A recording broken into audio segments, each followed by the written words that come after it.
우재네 더욱입니다. 여러분의 억울한 사연.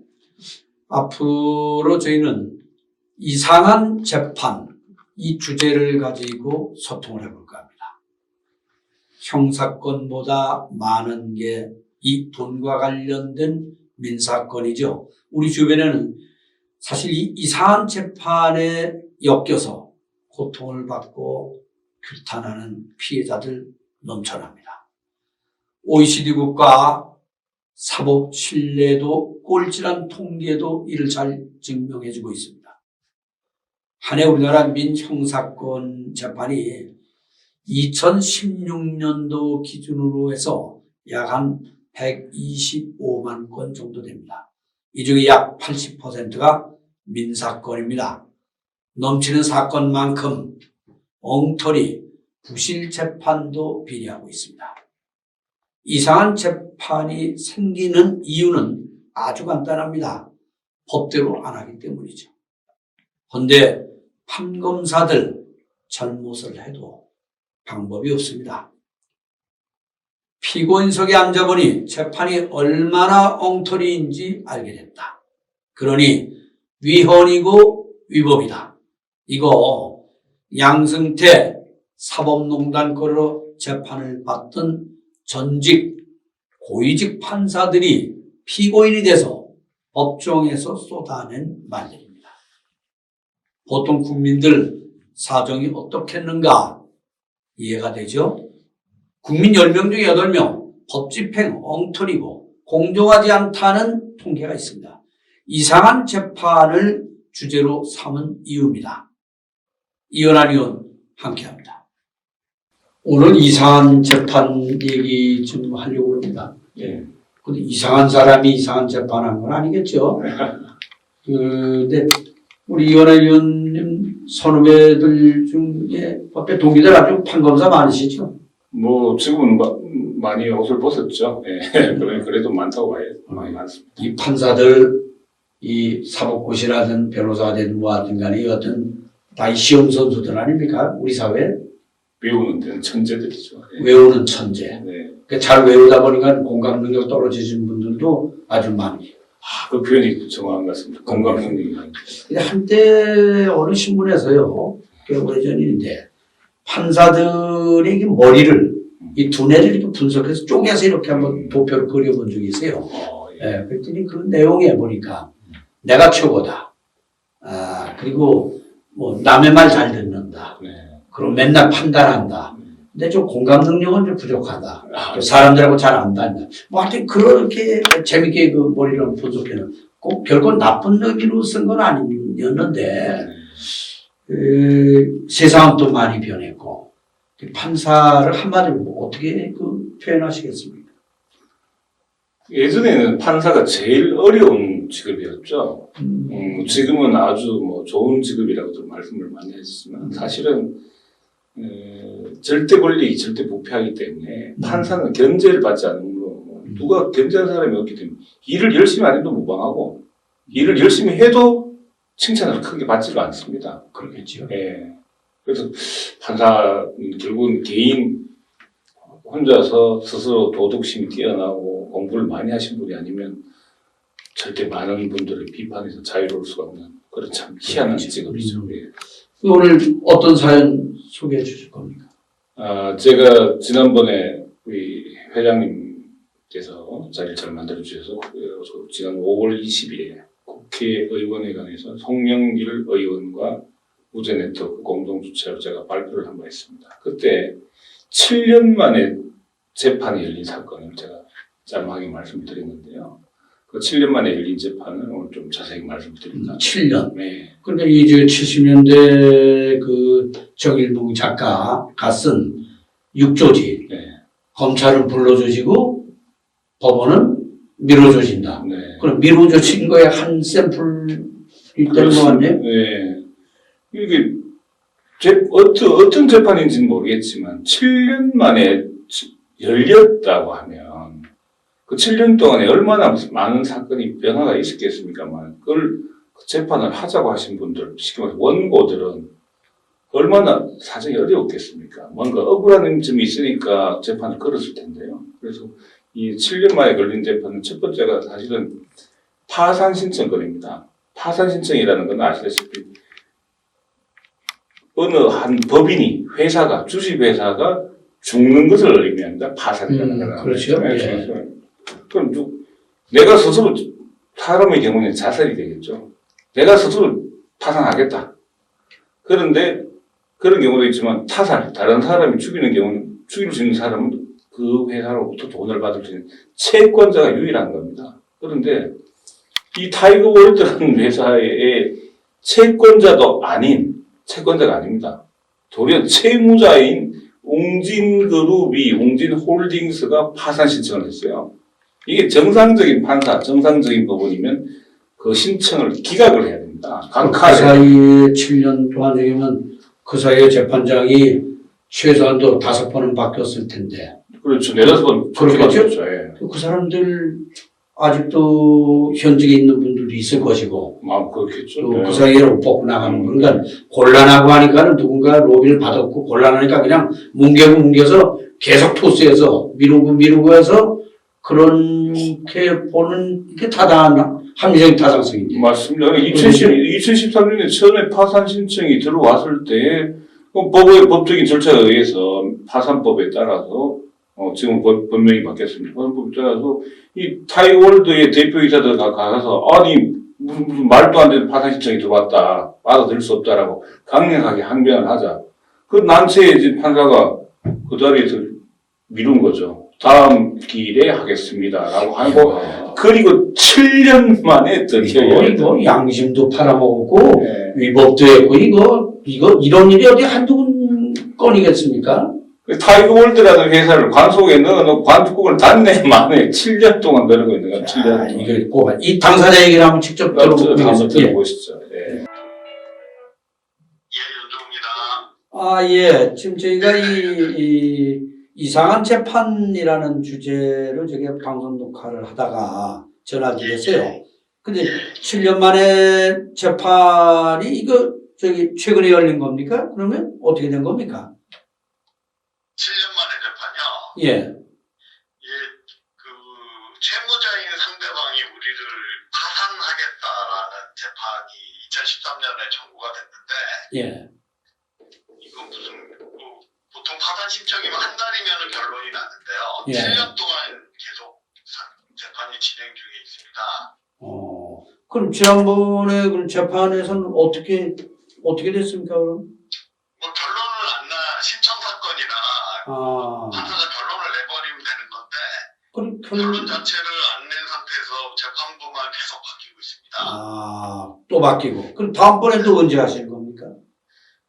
지난 5월 15일 날 있었고 그 다음에 언제 할지는 기약 없이 기다리고 있습니다. 그럼 이거 어떻게 이해가 가는 일입니까, 이게? 그 7년 전에는 어떻게 했습니까? 처음 7년 신청했을 때. 전에 이제 판사가 이제 파산 선고를 하려고 하는데 저희가 아니 어떻게 파산 신청할 자격이 안 되는 사람이 파산 신청할 수가 있느냐 예. 라고 강력하게 이의를 제기했고요. 그랬더니 판사가 그냥 사건을 더 이상 진행 안 하고 덮어버렸습니다. 뭉개기 작전이었군요. 예, 그 덮어놓고 나서 한 잊을만 하면 한 1년에 한 번씩 뭐 의견 내라고 해서 한 번씩 내고 그러면서 7년이 지났습니다. 돈 많이 들어갔겠어요. 예. 비용 많이 들어갔습니다. 예, 알겠습니다. 하여튼. 고맙습니다. 예. 자, 이거 지금 얘기 들어보니까 이 돈 많이 들어가는 이렇게 돈 많이 들겠죠? 맞습니다. 네. 변호사를 한번 고용을 하면 병원 비용이 엄청나죠. 이 보니까 이제 이 연관돼 갖고 나온 게 이 소송 비용에 담보 제공을 하는 이 어떻게 된 겁니까 이거는? 제가 이제 이 타이거 월드 이 분들 소송과 관련해서 좀 한번 찾아보니까 여러 소송을 하고 있는데 그 중에 민사소송법 117조에 보면 소송을 함부로 남발하는 것을 방지를 한 등등의 이유로 소송 비용을 공탁하도록 명령을 할 수 있습니다, 법원이. 소송 비용을 공탁해라. 졌을 경우에 원고가 소송을 제기를 했는데 말도 안 되는 소송이다. 그래서 졌지면 원고가 패소하면 피고의 변호사 비용, 소송 비용을 전부 다 물어줘야 됩니다. 그러니까 이것을 이제 근데 예. 물어줄 돈이 없으면 아예 소송을 하지 말라. 그 판단을 누가 합니까? 그걸 이제 판사가 한다는 게 이제 민사소송법 117조입니다. 아니 근데 어떻게 아니 국민이 헌법상 보장되는 게 누구든 재판할 수 있는 거 아닙니까? 예를 들면 네. 근데 이것이 무리하게 일부러 소송을 하는 거다. 아니다는 그 판단을 판사한테 직권을 전부 권한을 준 겁니다. 당연히 지금 뭐 우리가 병사로 이야기하면 구속영장을 신청을 하면 저 구속영장이 발부가 되면 일반 시민들은 어떻게 생각합니까? 저 사람 죄가 있구만. 예. 그럼 나중에 1심, 2심, 3심 가서 무죄 나오는 경우도 있지 않습니까? 많죠. 이 소송 비용이라는 민사소송에서 소송 비용을 당신 소송 비용 내라 이 말은 뭐냐? 당신 좀 무리한 소송이야. 이길 수 없는 소송이야. 그렇기 때문에 상대방에게 물어줘야 될 소송 비용 미리 예납을 해놔라. 그게 담보 제공 명령이거든요. 그건 판사가 벌써 예단 미리 판단했다는 이야기가 되는 거죠. 그건 말도 안 되는 이야기입니다. 누가 영향력 있는 전관이나 이런 그 돈 있는 재벌 이런 데서 막으려고 하면 뭐 100% 막겠군요. 이거. 그럼 전관이 와서 판사한테 저쪽에 이런 이상한 소송을 제기하면 곤란하니까 소송 비용을 담보 제공하도록 하세요라고 하면 돈 없이 억지로 소송을 하는 사람들한테 갑자기 몇억 원씩 몇 천만 원씩 소송 비용을 담보 제공을 해라. 그러면 통상 그런 분들은 보조금 정권도 발행이 안 돼요. 그러면 그 돈을 낼 수가 없으니까 그러면 소송이 각하가 됩니다. 그렇겠죠. 소송을 재판받으러. 근데 이 놀라운 사실은 제가 이번에 찾아보니까 이 법률이 민사소송법 117조가 2010년 7월 달에 개정이 됐어요. 이명박 정부. 네, 이명박 정부. 그전에는 소송을 제기한 원고가 해외에 주소를 갖고 있다거나 해서 나중에 졌을 경우에 원고가 졌을 경우에 소송 비용을 돌려받기 지극히 힘들 경우에만 소송 비용을 담보 제공해라라고 법원이 하도록 돼 있었는데 그거를 법원이 직권으로 법원 마음대로 판사 마음대로 담보 제공하라고 할 수 있도록 그렇게 2010년 이명박 정부 때 법률을 고쳤더라고요. 이거 이제 재벌 편들어 주느냐고 돈 있는 사람 편들어 주는 조항을. 이런 학법 조항이 어떻게 그냥 제가 저는 변호사는 아니지만 제가 봐서는 참 너무나도 웃기는 개악이라고 하죠. 개악이죠. 개선이 아니라 개악입니다. 근데 이게 보면요. 검사들이 잘못한 부분은 그래도 대충 보면은 조금 드러나지 않습니까? 네. 근데 판사들이 이상한 재판을 했거나 또 잘못된 판결을 했거나 하는 부분은 거의 당사자가 아니면은 이거 볼 수 없어요. 맞습니다. 그게 지금 판결문 판결문을 공개하라는 이 이야기와 동일한데요. 그다음에 검사가 먼저 기소를 하면 이제 공소장이라고 합니다.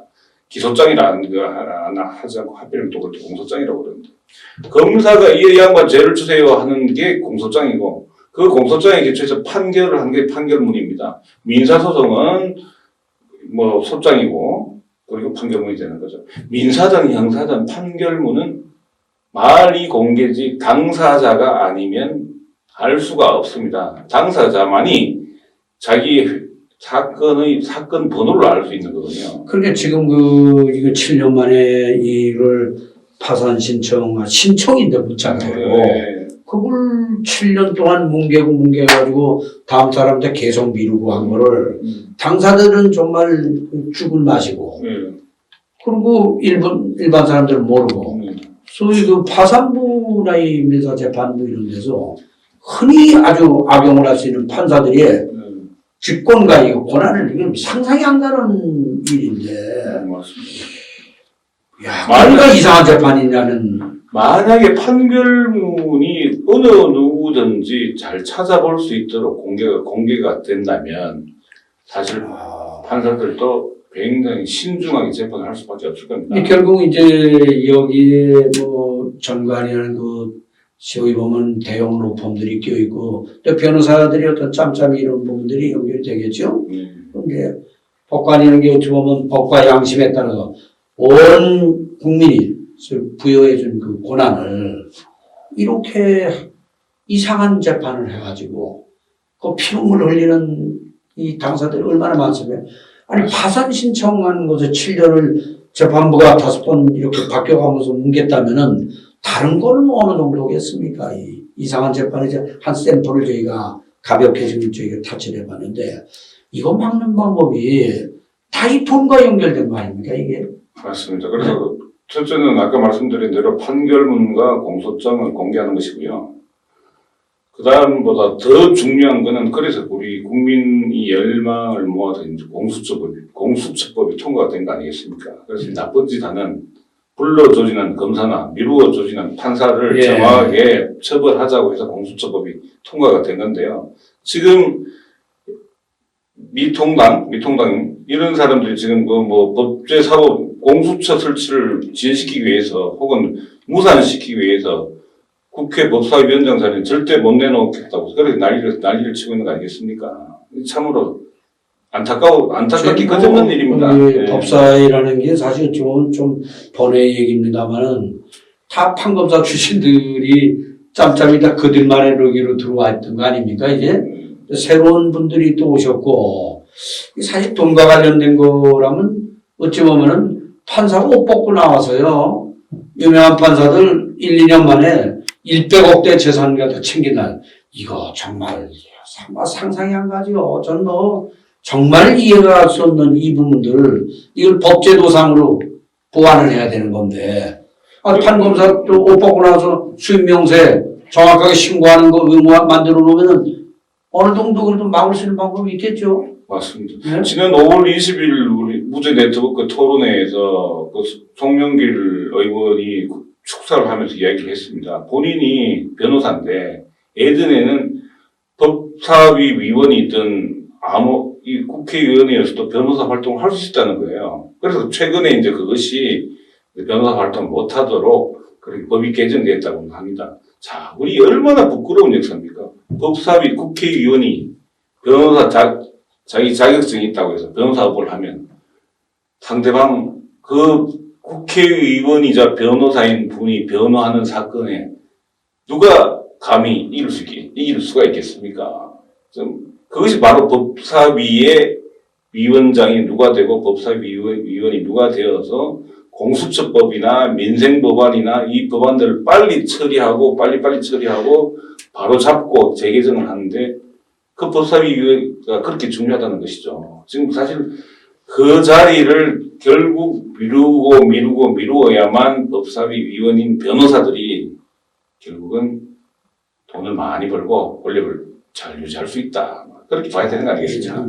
뭐 이상한 재판이라는 그 용어를 저희가 썼습니다만 이상한 일이 이상한 사람들이 연관된 거기 때문에 이 이상한 재판에 저희 무죄 네트워크에 그 피해를 호소하시는 분들이 다 이상한 재판에 연관된 분들입니다. 그래서 향후 저희가 무죄 네트워크에서 시리즈로 저희가 뭐 연결을 해서 여러분들을 회원하고 소통을 해볼까 하는 생각을 저희가 하는데 이 정말 이상한 판검사 또 이상한 재판을 막는 방법 꼭 법적인 제도만이 필요한 것인가 참 이 직업적인 이 도덕성에 관한 문제가 가장 밑바탕에 깔려야 되는 것인데 정말 좀 어려운 과제입니다만은 이상한 재판 향후 시리즈로 저희가 여러분들에게 공개하고자 합니다. 이상한 재판의 견제장치가 수반되겠지만은 무엇보다 이 양심의 도덕성이 우선되지 않으면은 결코 해결될 수 없는 문제입니다. 누군가 물었습니다. 판사와 검사 중 누가 세냐고요? 판사가 셉니다. 생사여탈권을 가지고 있죠. 관은 끝나고 재운이 시작했다고 한 법조계 평가. 돈, 이른바 전관 변호사들 수입 명세 신고 의무화도 실행이 되면 좀 좋아질 것인가요? 여러분의 이상한 재판 신고를 기대해 봅니다. 감사합니다.